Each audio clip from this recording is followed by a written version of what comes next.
That's a little bit. Yeah, me.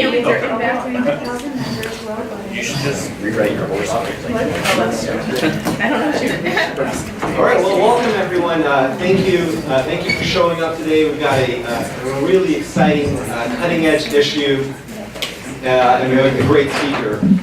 So Patrick Strawbridge is a partner at Consovoy McCarthy Park, one of the kind of premier boutique litigation firms in the country. It's recruited some amazing superstar lawyers as partners and associates.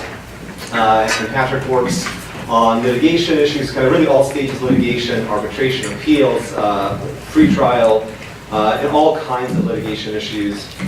Even though he's the firm is based in Boston, his office is based in Boston, he lives here in Maine. He's a mainstay here in Maine. He's represented Governor LePage in some huge litigation here in the state, from the Medicaid expansion to the LePage-Eves lawsuit. It's in the news quite a bit. Before he began practice, he clerked for Justice Howard Dana on the law court, on the Supreme Court, and then went to clerk on the 8th Circuit for Judge Morris Arnold, and then on the U.S. Supreme Court for Justice Thomas. He was a partner at a couple of big national firms, Bainey McCutcheon and Morgan Lewis. And Morgan Lewis. And then went on to practice at Consovoy McCarthy. In addition to practicing, he serves as an adjunct professor at the Antonin Scalia Law School at George Mason. And so he's been litigating this Harvard affirmative action case. I'm sure you've all read about it. Obviously, affirmative action is one of the biggest, most divisive issues in the country, and in part because race generally has played such a big role in our nation's history. So it really challenges the way we think about race, the way we think about fairness and equality. So it's a great case, it's a great issue. And really, no issue cuts more to how we think about constitutional law interpretation and the role of history than affirmative action. Thank you for the Federal Society bringing the speaker in. This is a great group. I hope you guys consider being a part of it. When I was a law student, when I started as a 1L, I came to law school. I saw a whole bunch of groups around campus. I had no idea which ones to join. One of the first events we had at the law school was a debate sponsored by ACS, American Society and Federal Society, that had Pam Carlin, who was my favorite common law professor at the law school, and Judge Richard Posner debating some issue of judicial selection or interpretation. And I thought, wow, this is the kind of speakers that these groups have access to. I want to be a part of them both, and actually join both groups, not because I wanted to keep my options open, but because I thought both groups did really exciting constitutional law issues, had some great speakers. So if you're interested at all in constitutional law, constitutional theory, judicial selection, interpretation, I hope you consider joining Federal Society. Whatever your views are, it's a great group. I'm excited to be a faculty advisor for these guys. So Patrick, I'll turn it over to you. Thank you very much, I appreciate that. And just before we get into the substance of what I want to hopefully have a conversation with everyone here about, I do want to say thank you to the student group for inviting me, and to the Federal Society in general. One of the great things about the Federal Society, and I mean this is true, is wherever you go, it is absolutely open to debate. They broadcast most of their events. They frequently try to invite speakers from a wide variety of viewpoints, because it's an ideas organization. And I just want to echo what we just heard, which is that regardless of what your position is, I think Federal Society events, and I've had ACS events and other events, anything that gives you a chance to sit back and talk about the legal issues, talk about maybe some of the issues that are in the news, is really sort of the best of what legal education is for. And I think that a lot of the groups out there sometimes get caricatured, otherwise sort of dismissed, but it truly is sort of the best of what legal education and legal scholarship and legal thought has to offer. And so I would heartily endorse everyone joining any of those types of groups, and all those types of groups, if that's what you're predisposed to do. So I want to keep this relatively informal. I've given versions of this talk a few times over the last few years. Obviously, the Harvard case, and to some lesser extent the UNC case, that the same organization, Students for Fair Admissions, has brought, have garnered a lot of news coverage, some of which has even been modestly accurate, most of which has probably not been accurate. But, it's a hot button issue and it tends to inflame passions, and sometimes the passions tend to outrun the facts and they outrun the reason. And so what I'd like to talk a little bit, I'd like to give everyone kind of at least a 10,000 foot view of the case, well, how it was brought, what it's arguing, what the issues were, and where it sits right now. And then I really encourage questions both as we go along, and I'm going to try to leave enough time so we can have some activity back and forth, because I think that's hopefully where you'll get some more out of this, and that's what I'm here to do, is to try to give you guys an insight. Usually when I speak at these things, I'm on a panel, and sometimes there's counter viewpoints. I feel like I'm on the witness stand here myself, but fortunately I'm not under oath. The lawsuit was brought against Harvard and UNC on the same day in November of 2014. There are lawsuits that are filed under Title VI of the Civil Rights Act, which guarantees, or at least protects against racial discrimination in education. The case against UNC also includes a direct claim under the Constitution, since UNC is a state university. But the claim against Harvard is premised on Title VI because Harvard, as a private university, is not directly subject to the Equal Protection Clause. However, it does receive hundreds of millions of dollars annually in federal funding through direct research grants, through student aid, guaranteed loans, Pell Grants. There's a number of federal, as you can imagine, for an institution Harvard's size, there's a number of entanglements with the federal government and funding in particular. And so Title VI conditions that funding upon the promise not to discriminate on the basis of race. And the lawsuits were brought by a group called Students for Fair Admissions, which is a nonprofit 501c3 organization founded by people who actually come from a variety of different walks, both ethnicities and background, and ultimately, I think, views on the use of race generally, but they share the common goal of the organization, which is to eliminate the use of race in college admissions. That is the stated goal of the organization. That is its umbrella goal. Whether or not that is what replaces that, I suppose, there's a wide variety of disagreement both within the sort of organization and otherwise. Some people believe, for example, that college admission should be just based on academic achievement. Some people think it could be an entirely holistic process, much like the one that is used by certainly most selective universities today, just without the use of race as part of that. Some people want to get rid of legacy admissions. Some people, would probably fight for legacy admissions if they were given the chance. Some people would like to go to like a top 10% plan, something like what the University of Texas uses, at least for public universities where that's available. How you go about eliminating the use of race, I guess, is subject to a lot of debate and a lot of disagreement, both within the organization and outside the organization. But that is the common goal of the university or of the organization. The lawsuits against UNC and Harvard then both basically are brought under the rubric of associational standing.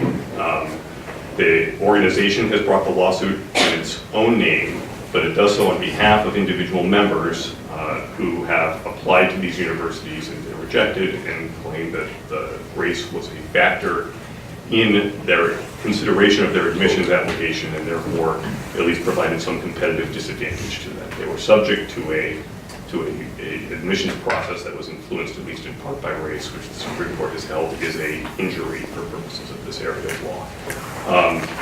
The students are not seeking damages, though. The claim only seeks injunctive relief, and it seeks injunctive relief in a variety of ways, but one of the claims is to overrule Rudder versus Bollinger and to hold that the use of race is never permissible, at least as a constitutional or statutory matter in college education. It also argues, for example, that there are race-neutral ways in which both Harvard and UNC can achieve their interest in diversity. And then the Harvard case, which is, I think, garnered the most attention, and probably where I'll focus my discussion today because it's the most sort of talked about and interesting angle of the case, also includes a claim for racial discrimination on behalf of Asian American applicants to Harvard. This is direct, intentional discrimination. And the basic allegation in the complaint is that Harvard's use of race has acted to basically impose a cap on the number of Asian Americans that they are willing to admit. The complaint describes, we'll get into what the evidence through discovery showed, The complaint basically describes the fact that, for example, in California, when California outlawed race-based affirmative action in the 90s, the representation of Asian Americans on campus went from like the low 20s to above 40%, which is basically where it has sat more or less ever since. And that this is a pattern that has been similarly observed in some other states that have done away with affirmative action, and that there is evidence, and we'll get into the evidence in this case, that Asian Americans as a group, on average, are the most, or at least among the most qualified group of applicants to colleges, and that the level of representation that is reflected on college campuses can only be the product of some kind of intentional attempt to at least limit the number of Asian Americans by those colleges that are considering race in the admissions process.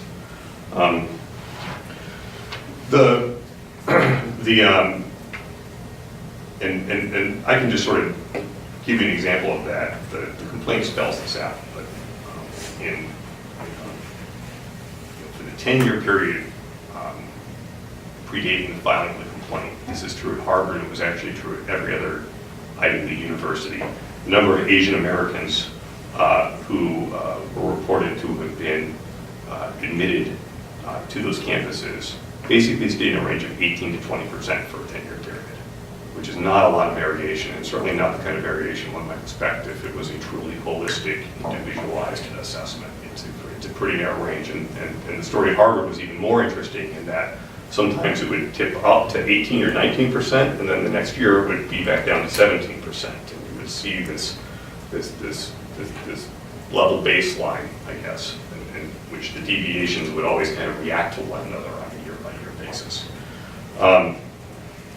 The case was filed in November of 2014. I think that my firm, Consovoy McCarthy, at the time it was Consovoy McCarthy United, Consovoy McCarthy Park, filed a lawsuit.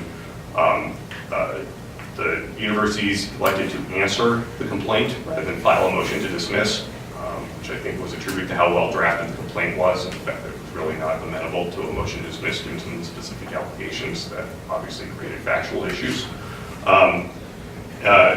And so the answers were filed in February. The cases were both basically partially put on hold while we awaited the decision in Fisher 2, which was both granted and then decided after the complaints were initially filed.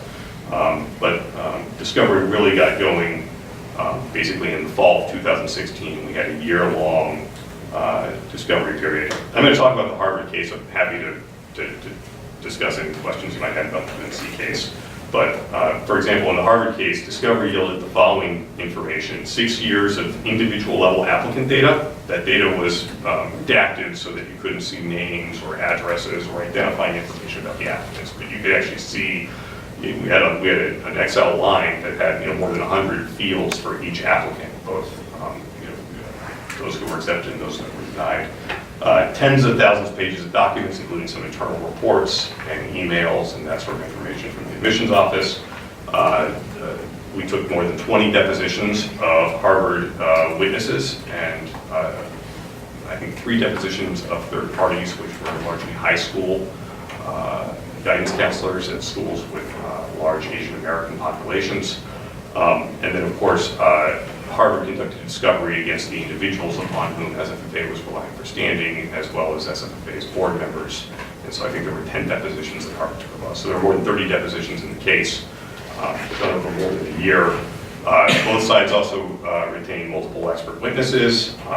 Harvard had 2. We had 2, and so there was an expert discovery period. Both sides produced expert reports, which are publicly available, and I would suggest are a great cure for insomnia. If you have the expert reports, I think between the 2 of them run close to 1,000 pages. There's 3 sets of reports there's 2 sets of reports for each expert, and they go on for quite a while. Discovery closed in the case in April of 2018, so we were really in active discovery for about a year and a half. The parties then, basically there was a dispute. Harvard sought not to file summary judgment. They basically asked the court to prohibit summary judgment filings and proceed direct to trial, which is a somewhat unusual position for a defendant to take in this type of litigation. Normally the defendant is very interested in summary judgment. That was not what Harvard wanted to do. Fortunately, there's at least a good argument that parties have a right to file summary judgment, that they cannot be prohibited from doing so if they want to. In any event, Judge Burroughs, Allison Burroughs, who was a district judge in Boston, permitted the parties to file summary judgment. There was summary judgment motions were filed basically last summer. It prompted an awful lot of news coverage. That was when the case, I think, really, a lot of information that had been gleaned in discovery came into the public light. Not surprisingly, given some of the comments she had made at the time she was permitting everyone to file summary judgment, she denied summary judgment in September, and we proceeded to trial in October. The case was tried. We brought in a firm called Bartlett Beck, which is a well-known boutique trial firm, to help us try the case. Meanwhile, you had Wilmer Hale representing Harvard on the other side of it. Lead trial counsel was Bill Lee, who's former managing partner of Wilmer Hale and an esteemed member of the trial bar in Boston. And so for 3.5 weeks in Judge Burroughs' courtroom down in Boston, there was a trial. There were at least 14 or 15 witnesses who testified live. There was some deposition testimony that was read. Both of the experts took the stand. It was a bench trial because we're only seeking injunctive relief, so no jury. But it was an impressive assembly of firepower. Someone had a front row seat, and I participated somewhat in the trial. But just to sit there and watch it happen, especially in a federal system that doesn't have a lot of trials anymore, it was an impressive display on both sides. No one left anything in the gas tank on that one. There were closing arguments, and then there was post-trial briefing, and then just earlier this month, 2 weeks ago, there was one final round of sort of post-briefing closing arguments. The case has now been submitted to Judge Burroughs, and she will issue a decision. If I were to bet, it's not going to be before the summertime. Law clerks tend to change for federal district courts in August, and so a good milestone for when you might get a decision from Judge Burroughs is going to be maybe sometime toward the end of the summer if she's desiring to finish this up with her current law clerks. Although, of course, there is no actual deadline. That's sort of the tick-tock of what happened. So let's talk a bit about the evidence. And the evidence in this case, and most of the fight at trial, is really around the claims of Asian discrimination. And we'll talk a little bit about the other claims here. I want to just highlight some of the key evidence and disputes work on the Asian discrimination claims. One of those sort of, let me say this: there's statistical evidence and there's non-statistical evidence. So let's talk about the non-statistical evidence of discrimination that was developed. There was evidence that was developed in around 2013, in late 2013. A fellow by the name of Ron Unz wrote an article where he basically suggested that Asian Americans were being disproportionately harmed by Ivy League admissions policies. Did a number of statistical analysis based on publicly available data, information about how Asian Americans as a group tend to perform on standardized tests and other levels of high school achievement, and said something seems strange here, and basically said these are the new Jews of the Ivy League. And just to unwind a little bit what that's referring to, people here may or may not know this, there is a documented and really undisputed history of Jewish discrimination in the Ivy League, and in Harvard in particular, dating back to the early 20th century. And interestingly enough, at the time, Jewish students, and in part due to immigration patterns in the United States, the sons of Jewish immigrants were doing very well on standardized testing and high school achievement. And it was leading to an increasingly Jewish percentage of the student body at Harvard. And this rankled those who were at Harvard who were not used to that particular ethnic group, and there was some concern that Harvard was losing its identity. The dean at Harvard at the time first proposed, well, let's see, we'll put a cap, we'll put a quota on the number of Jewish students we admit every year. And the faculty actually rebelled against that, so that's not fair to put a cap. Like, we need to do these things on the merits. So rather than put in a hard quota, the dean of Harvard Law School elected instead to impose holistic admissions. This is the genesis of the holistic admissions process, really at Harvard and in American education. The idea was that you would rate these students on a variety of different factors, including them, not only their academic achievements, their extracurricular achievements, their athletic achievements, and their personal qualities. And that was the model that was used, and it effectively, and there's correspondence between alumni and Harvard's, and the dean of Harvard College at the time that basically says this is working. By using these subjective criteria, we have managed to lower the number of Jewish students who attend our college. And that's going to have an echo, I think, for this case when I talk a little bit about what this case. If you ever want to read a great story about that, The Chosen is the masterwork on that. Jerome Carabell wrote that book. It's called The Chosen. It's fantastically documented. And really shines a light on what was a dark chapter in Harvard's history, to say the least. The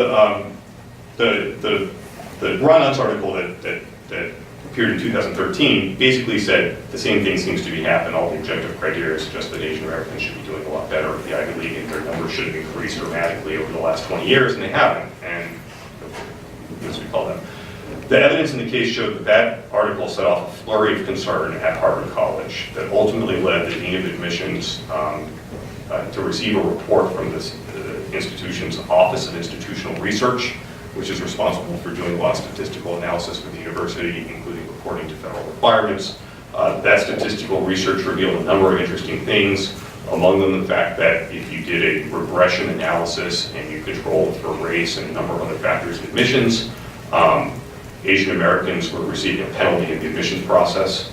It also revealed the fact that if you went by academics alone, Asian Americans would make up 45% of Harvard's incoming class rather than around 20%. It also indicated that Asian Americans were particularly being penalized by Harvard's use of the extracurricular and personal ratings. When you factored that into the analysis, you saw a big dive in the relative representation of Asian Americans versus whites in the admitted class. And that was particularly interesting because it is undisputed in this case that Asian Americans on average tend to do better at extracurricular ratings than white students. And so that really meant that the personal rating was doing a lot of work.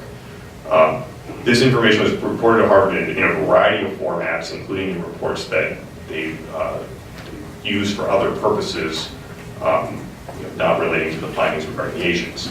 In the spring of 2014, there was zero follow-up conducted as a result of these reports. The reports were not shared beyond the senior leadership of the admissions office. The reports did not lead to additional training for admissions officers. It did not lead to additional analysis to determine whether something else was going on here that would explain the negative effect that was being had on Asian Americans. The reports were essentially left to wither on the vine. There was no follow-up.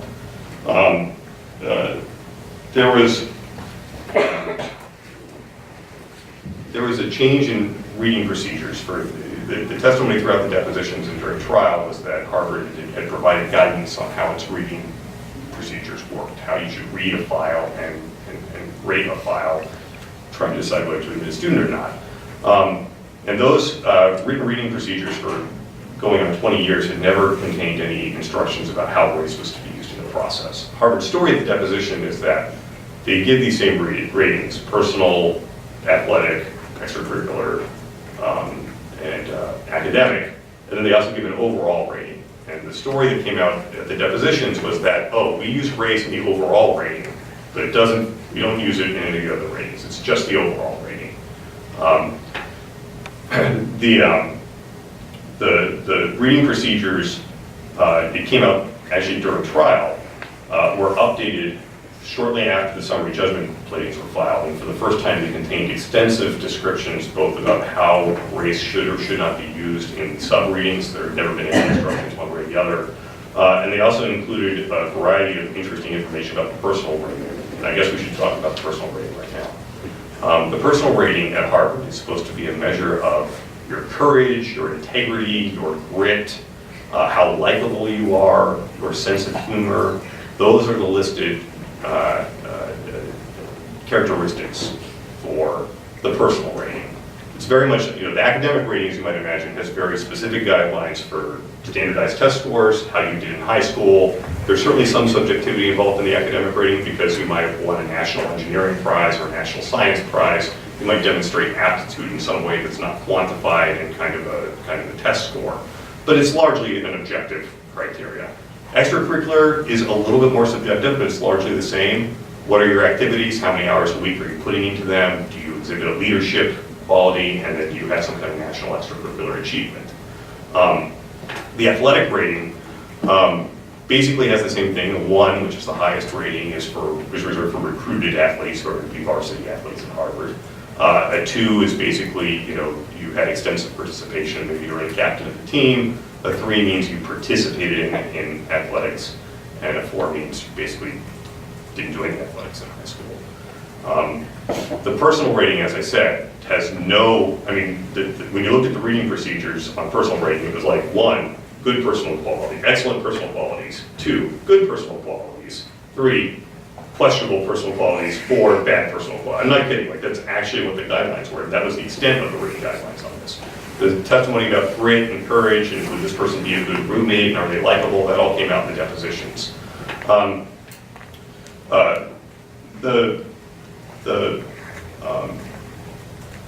The argument was made at trial that the change in the reading procedures, once there was a bright light being shown on Harvard's admissions process, indicated that they knew that there was a problem. And we'll get to the problem that they're aware of as I transition now. I'll note that there are a number of other random emails. It is not surprising at Harvard University that we did not find emails that were deploying racial slurs, for example, by people in the admissions office. That's not actually unusual in modern day civil rights litigation. Very few, especially large companies, one would expect to actually, have smoking gun evidence of, blatant racial discrimination, which is why the law has basically imposed a variety of doctrines that allow you to shift burdens and to otherwise demonstrate that racial discrimination is occurring even absent that kind of smoking gun evidence. And one of the ways you can do that is through the demonstration of statistical evidence.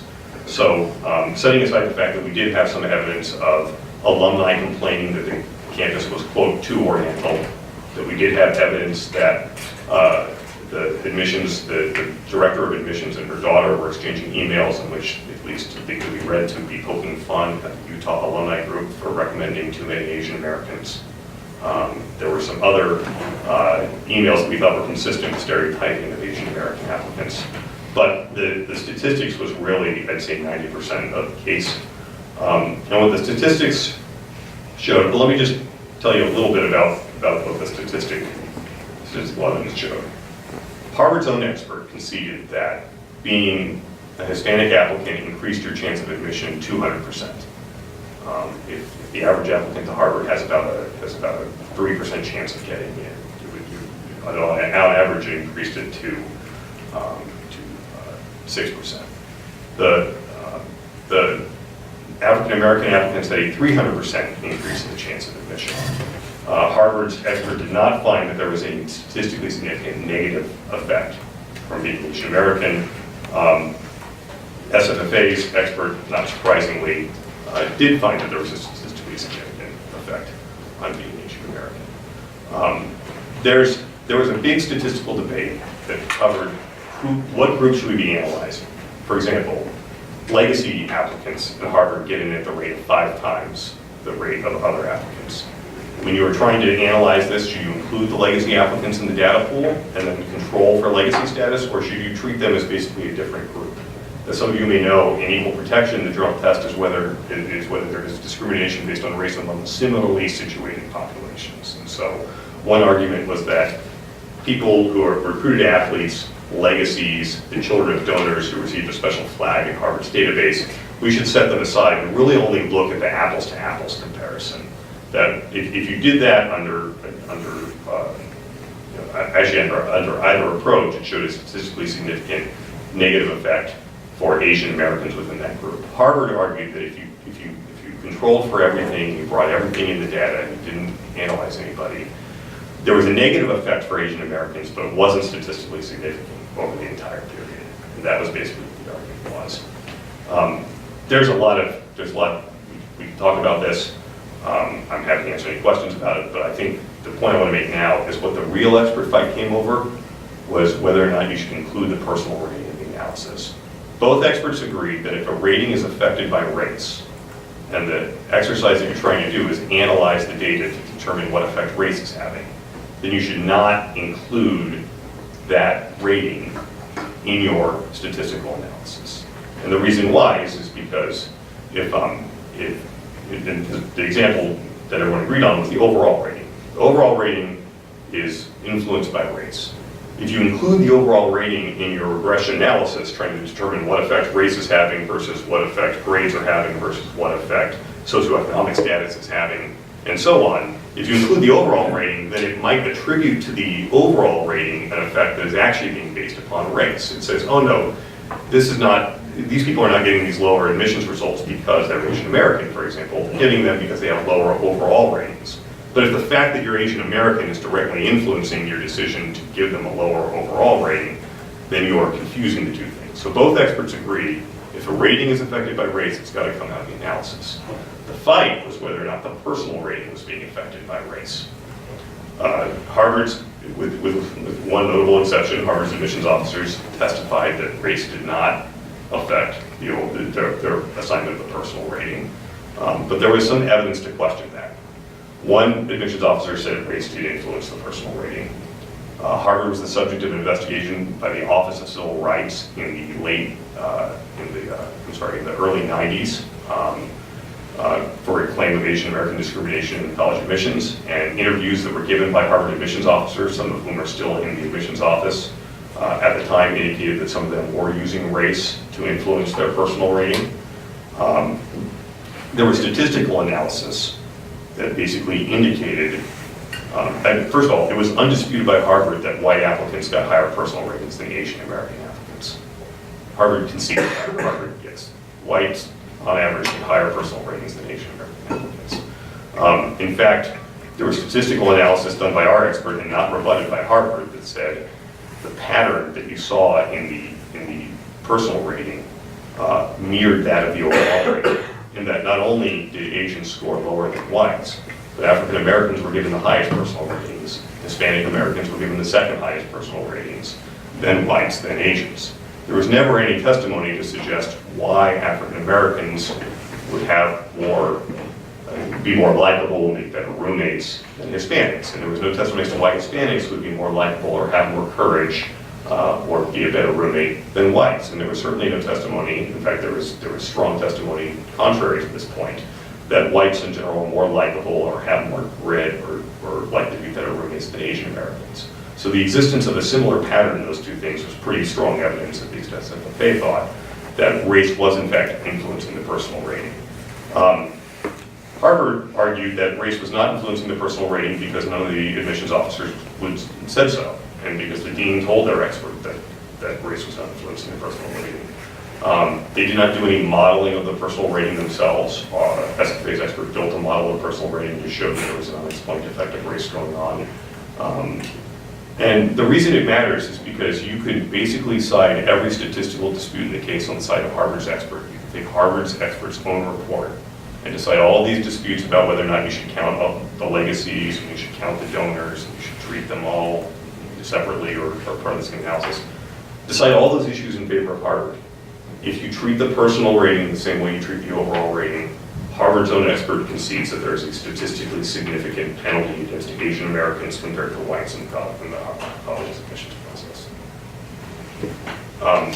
There is legal arguments that the existence of a statistically significant penalty, especially in a subjective rating, is actually sufficient evidence of racial discrimination. Not just burden shifting, but it is by itself sufficient evidence to prove racial discrimination under Title VII. And one can think about this. I mean, if you just sort of step back and you take this over to the Title VII employment discrimination context. Can you imagine an employer like UPS, for example, that made hiring or promotion decisions based on a variety of factors? And one of the factors was, productivity of your job, how many hours you worked, how often you were there, how many packages did you get to wherever they needed to go. And one of them was based on, punctuality and, were you a good employee? Did you put in the time? Did you show up at extra events? And then one of them was the personal evaluation. And the personal evaluation, is this person a good employee to be around? Do they make people feel at ease? Are they, are they fun to work with? if you came into court with statistical evidence that said that, for example, African Americans were getting the lowest scores on that subjective personal rating, I'd suggest, notwithstanding the fact that they were as good on the more objective criteria, I would suggest that there's not a Fortune 500 company in this country that would not settle that lawsuit long before it ever got to trial, because that kind of evidence would be devastating. And in fact, the law basically provides that type of evidence. Title VII context is essentially conclusive. I mean, it can be subject to rebuttal if you can demonstrate that what's going on in that rating is not tied to race. But there was never any explanation, at least that I heard, offered at trial by Harvard as to why Asian Americans would be treated worse than whites, or would actually just on the merit score worse than whites in the criteria that the personal rating was meant to acknowledge. And one other sort of informative piece, I think, on that point is Harvard also gets similar ratings by alumni interviewers. Harvard has a vast alumni network that they tap to do interviews of interested applicants to Harvard. Not everyone gets an alumni interview. Certainly most competitive applicants get an alumni interview. Alumni interviewer, unlike the admissions officers, actually sits down with the applicant for 10 or 15 minutes and writes a report and rates them on basically the same scale. And we had both the alumni interview overall rating and the alumni interview personal rating in the database. And that data showed that the Asian and whites were essentially the same. There was like one rating, I think, where Asians were slightly better, and there was one alumni rating where Asians were slightly worse. But the data there was that the ratings that they were given were essentially the same, and you did not see the disparity that you saw in the admissions office ratings. So that was basically the statistical fight. I'm skipping over a lot of the gory details, which I'm happy to get into. But the case, obviously, well, let me talk about a couple other pieces of the case quickly. There was not a lot of dispute over what the effect of race was. I gave you what the marginal values that Harvard admitted was. And there's just a question whether under the governing framework of Grutter and Fisher, that kind of added benefit on average, African American applicants or Hispanic applicants is too much under the precedent. Grutter is very sort of non-specific about the fact that it's okay if it's one factor among many, and it can't be dispositive, and it can't be the defining characteristic of your application. How do you know what that actually is? Well, in Grutter, the answer was, Justice O'Connor's opinion said it seems like it's measured enough. And Justice Kennedy, in fact, in Grutter disagreed. He thought that there was evidence that race was being used too much, although, again, trying to find a dividing line, especially in dueling opinions between Justice O'Connor and Justice Kennedy, was not the easiest thing to do. But there's a demonstrable benefit here, and the question is just, is that too much? And that question legally is a separate question from whether there are race-neutral alternatives that would achieve the diversity goals of Harvard. But I think factually, it's very much tied to it, and it's tied to how people think about this case, and that there's a sense that people who oppose affirmative action, at least most of the people that I know who oppose affirmative action on grounds of fair treatment and equal opportunity, of course, they do not long for the campuses to return to some kind of lily white 1950s thing. That is not the goal, and to ascribe that goal to them, I think, is ungenerous, if not just false. There has been an enormous amount of literature, in part because of the many states that have eliminated the use of race in college admissions, about race-neutral alternatives and what they can do. And by race-neutral alternatives, we're talking about using socioeconomic preferences, for example, instead of race. We're talking about getting rid of legacy preferences, not doing donor preferences, not doing children of faculty and staff preferences, increased recruiting efforts, all those sorts of things. And so there was testimony in this case that the use of race-neutral alternatives would produce a reasonably diverse class. Both SFA's expert and Harvard's expert produced data that basically showed doing a number of different things, and there was some disagreement around the margin, but if you got rid of legacy preferences, you got rid of dean, director, children of faculty and staff preferences, donor preferences, and if you increase socioeconomic preferences, and I think our experts benchmark, and I think this was basically the same, you gave socioeconomically disadvantaged applicants a boost that was equal to half the boost that Harvard gives to recruited applicants, which is a significant boost, but again, it's only half of what they're already doing for recruited applicants.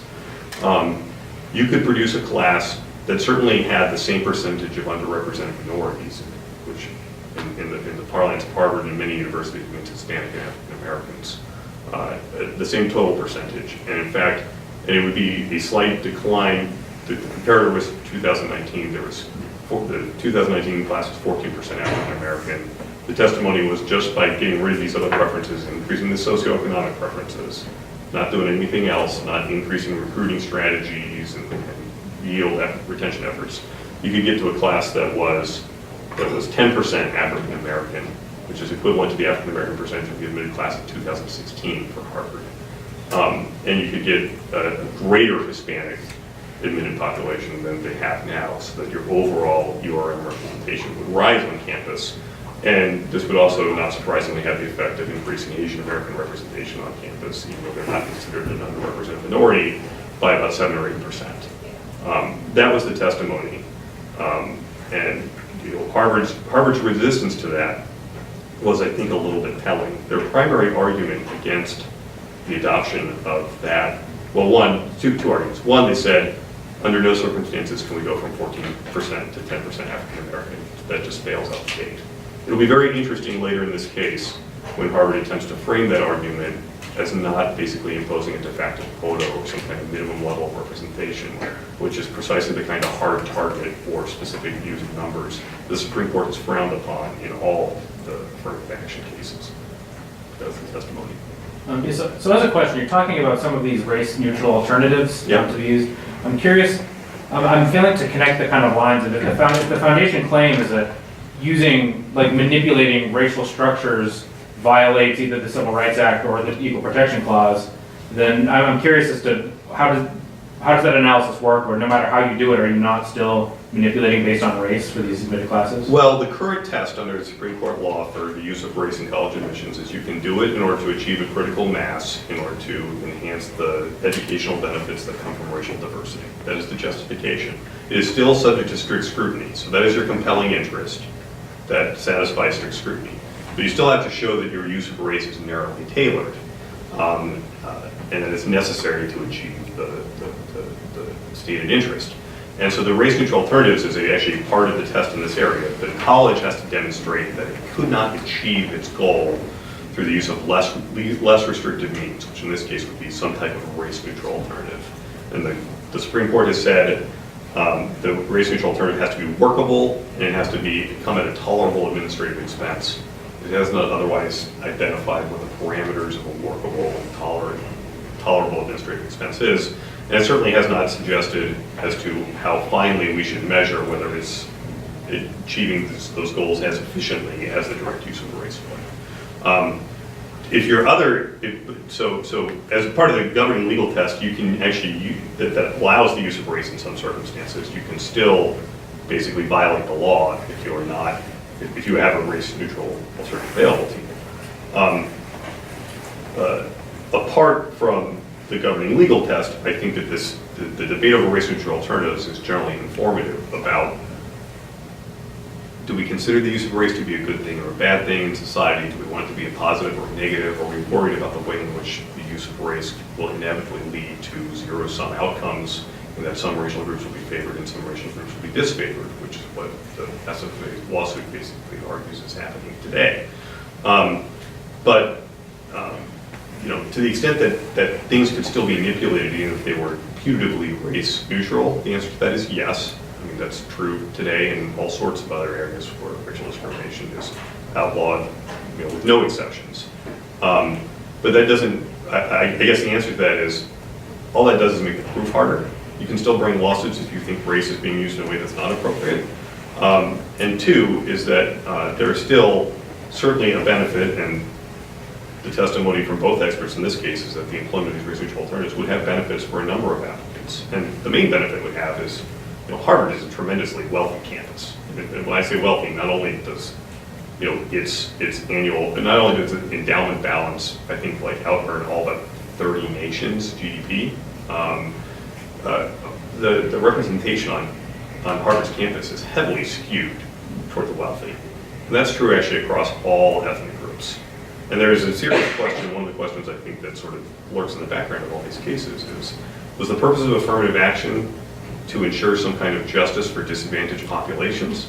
Because if it is, it's difficult for some, I think, to see how admitting the sons of wealthy African-American Hispanic doctors and bankers is achieving those goals, versus a socioeconomic preference which should actually do more to reach out to people who are still suffering legacy effects from the nation's unfavorable history of racial discrimination. I mean, that's one of the questions that lurks in the background here. So is the claim here that this race-neutral alternatives that are available would be a more narrowly tailored way to accomplish their goal? Correct. It accepts the given finding that a certain level of racial diversity on college campuses provides educational benefits that can satisfy the compelling interest strict scrutiny requires. But as usual in strict scrutiny, you've got to actually show not only is your interest compelling, but this is the only way to achieve it. So that's what the point of race-neutral analysis is. Yes. It seems like a lot of people think that this case will go to the Supreme Court, and when you think about a case, do you start strategizing from the beginning about how you would fight that at the Supreme Court, or is it something that you what is the strategy? I mean, the complaint includes a count to overrule Grutter, which of course only the Supreme Court can do. So yes, the Supreme Court was foremost in the mind of the organization when it filed the complaint. So yes. There's a lot of thought given to how this would appeal to the Supreme Court, how it's going to work within Supreme Court precedent. And of course, that has been an analysis that's been in flux over the course. When we filed this lawsuit, Justice Kennedy was still on the court. When we filed this lawsuit, Justice Scalia was still on the court. There was a point in time in this case when I think Justice Scalia had died, when President Obama was still in office, where I think the other side of the table, the Harvard side of the table, felt like they had the wind at their backs a little bit in this case. And then, of course, the election played out, and Justice Gorsuch was appointed. And then I think, as they felt like, well, okay, at least the Supreme Court looks a little bit better for us. And then, of course, the retirement of Justice Kennedy completely changes how you're going to present this case when you get to the Supreme Court. It's something you have to keep in mind when you're going through a trial, too. You have to really think about the evidence you're putting in. I think both sides need to think about this. The Supreme Court treats trial evidence a lot differently than trial judges do. And the Supreme Court, a small way in which they do is they're much less concerned about the rules of evidence and at what stage in the case something they've admitted. It's just reality. They think about the evidence differently, and they look at different things when it gets to the Supreme Court. So the strategy in this case, of course, has always been to put on the best case that we can at every level. And I will say this: Judge Burroughs, who's a relatively new judge but has a lot of experience with trials, having been a former federal prosecutor, was very good. She did a great job at trial. She did a very good job in the courtroom. She didn't ask a lot of questions, but when she did, they were incisive. And she's been very clear from the beginning of the case that she ultimately thinks this case is going to be decided by people at a higher level than her. And her goal was to provide the most complete record for both parties that they could. So I'll just note that starting last summer, Judge Burroughs has tried 3 cases in a row in her courtroom. The first case was the Solemni mafia family. There was a large mafia trial that was happening in her courtroom, in which there was a dispute whether the witnesses could testify behind a screen so that they wouldn't be seen by the gallery when they were testifying. Then she had our case. And then as soon as our case was over, she started a 13-week jury trial in what's known as the INCIS matter, which is an opioids corporate wrongdoing lawsuit that basically accuses executives at a seller of opioids from marketing their drugs in a variety of misleading ways. So she's had, I think, 3 of probably the 5 hottest trials to happen in Boston federal court the last 10 years. The only 2 that would arguably be just as good as the Whitey Bulger trial, and then the Boston Marathon bomber. She's basically had not only 3 of the top 5 trials in the Boston federal courthouse in the last 10 years, she's had them all back to back to back. So she's got her work cut out for us, which might be why summer is a little optimistic. Now the other 2 are jury trials, so at least she shouldn't have a lot of work to do when those things are over. But our case, she's got a right opinion. But yes, we do think about it a lot. It informs not only how you draft a complaint, how you structure discovery, what evidence you put into the record of trial. You always got to be thinking about that. Yes?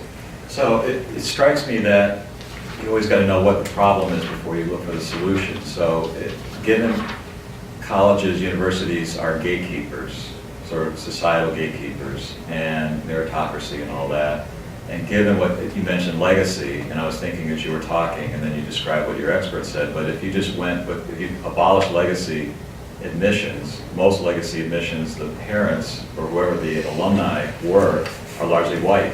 Right. That's the way it was. So you're perpetuating that. So yeah, you do away with that. But we also have a society where even if you have children of wealthy physicians or whatever, still employment, women are paid less than men, and people of color are paid less than people who are white. And that's a structural problem in our society. So why isn't it proper for the gatekeeper universities to be one of the ways of trying to restructure the inequality in our society of pay and opportunity? So let me respond to that with both a legal answer and then the broader thinking answer, which I think is where it comes from. As a legal matter, the reality is that the Supreme Court has never authorized, at least the current law of the Supreme Court, is that general remediation of past societal effects is not sufficient to satisfy strict scrutiny in the use of race. You can use race as a remedial measure for past discrimination if you're talking about, this organization was denying this group of people, opportunities for this set period of time, and so for a limited period remedy, they have to increase their hiring of that group. If you can tie it to a specific practice and specific office, then you can have a limited remedy that includes sort of use of race as a remedial measure. But in terms of the general societal effects of racial discrimination, the Supreme Court does not currently authorize that as a basis. That's why we have the arguments about diversity and educational benefits of diversity, and whether that satisfies the vested interest. From a broader measure, I mean, it certainly, I suppose if I understand your question, is to point out the fact that, notwithstanding the fact that one may be, for example, Hispanic and the son of a doctor, doesn't mean that the Hispanic aspect of their background may still be the source of some unfair treatment in their lives. And that's perhaps true. But if colleges are providing this gatekeeping function, as you say, then I think I might suggest that it still strikes me as the incremental step that colleges should be taking should not be to start at the top and make sure that the sons of doctors and bakers are not being subject to racial discrimination. It's to start at the bottom, the people whose lives apparently have been far more impacted negatively and are suffering what truly are, I think, the hardest part of legacy, whether their housing situation, where they grow up, the opportunities that are provided to them. And that's why I think socioeconomic preferences are so popular. And I should note, and it's interesting because we spend a lot of time in college campuses, and this particular issue is, not surprisingly, a high degree of interest to colleges. But there is a Pew Research poll that came out this morning that showed every ethnic group opposes the use of race in college admissions, including the groups that everyone would understand to be the primary beneficiaries of the use of race. And whether that is because they're concerned that the use of race is inevitably going to lead to some sort of negative effect or not, the reality is that this is not a question of public popularity, that the use of race in college admissions remains unpopular across all ethnic groups by majority. But socioeconomic preferences enjoys very high approval across the board. Thank you. Yes. So I guess one of the common criticisms of this case has been that, and you've talked about it a little bit already, kind of African American and Hispanic groups getting more preference than white people, like in personality traits and stuff like that.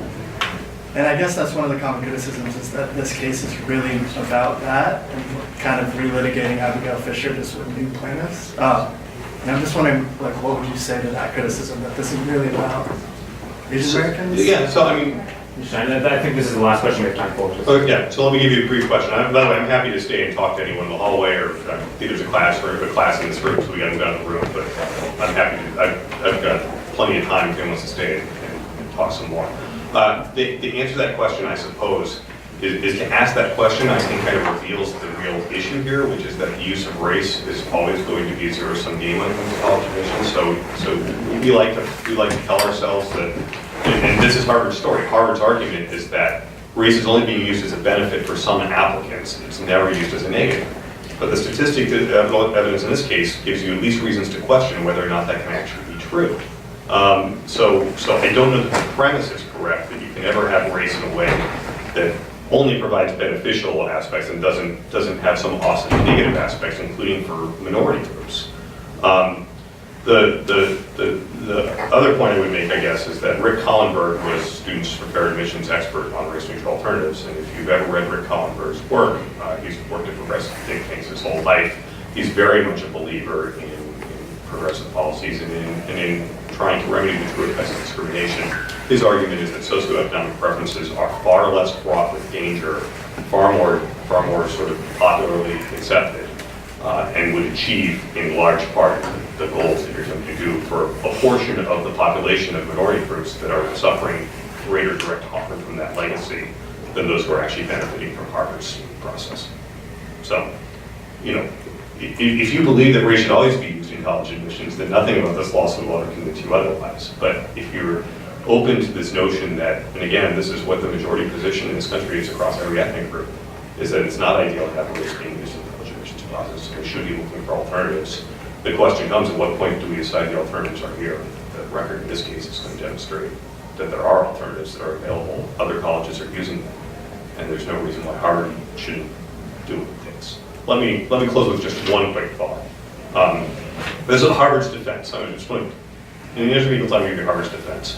When they describe their holistic admissions process, they say the whole record includes evidence of character, personality, and promise. Race is a part of the record. It is by no means the whole record, and no person will be kept out on the grounds of race. If it should result, in fact, in a substantial change in the proportion of groups in the college following application of our process, this will be due not to race discrimination or any quota system, but to the failure of particular individuals to possess as individuals those evidence of character, personality, and promise which weighed with other evidences render them more fit than other individuals to receive all that Harvard has to offer. Of course, there will be criticisms. It will be said that Harvard is discriminating on grounds of race. That will not be true. That was Harvard's story, defense. That was not their defense in this case. That was their defense when they were accused of discriminating against Jewish students in 1926. I would submit to you that that is the exact argument that you pick out from Harvard's briefs today. And one should at least question whether or not the facts, and we'll see what Judge Burroughs decides, the facts make this case closer to 1926 than they do to what Harvard's story is today. Thank you very much for your attention.